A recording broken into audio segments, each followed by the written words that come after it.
Narito naman ang Panahon TV Express kasama si April Enerio.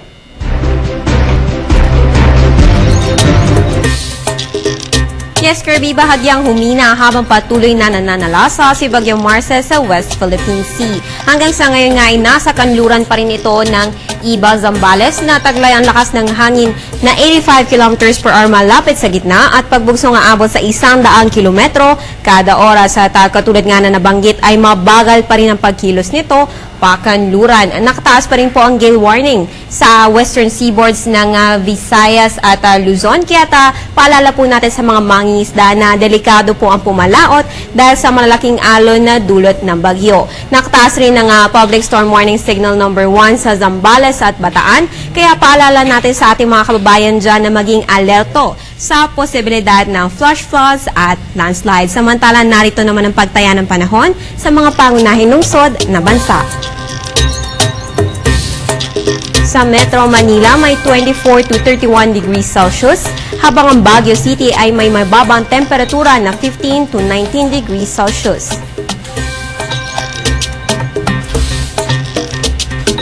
Sa Visayas, pinakamataas ang temperatura sa Metro Cebu na may 26 to 30 degrees Celsius.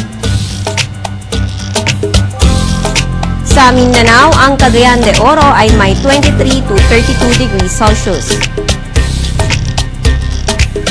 Sa ating 3-day weather forecast sa Metro Manila, meron po tayong partly cloudy skies with brief rain showers or thunderstorms.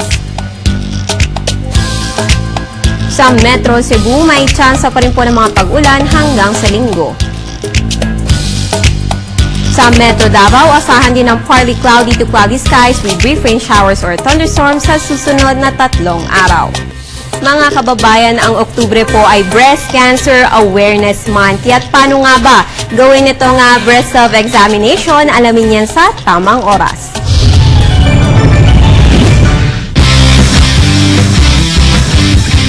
Tuwing buwan ng Oktubre, minumulat ang buong mundo sa mga sanhi at epekto ng breast cancer.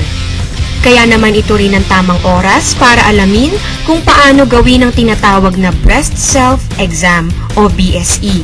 Ito ang sariling pagsalat sa suso.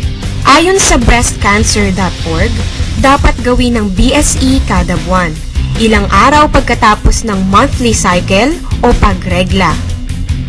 Pumili ng araw na madaling tandaan para makaugalian itong gawin. Kung may bukol o sakit na nararamdaman habang ginagawa ang BSE, magpakonsulta agad sa doktor para malaman ang kalagayan ng iyong katawan. Huwag ipagpaliban ang inyong kalusugan. Gawin ang BSE kada buwan.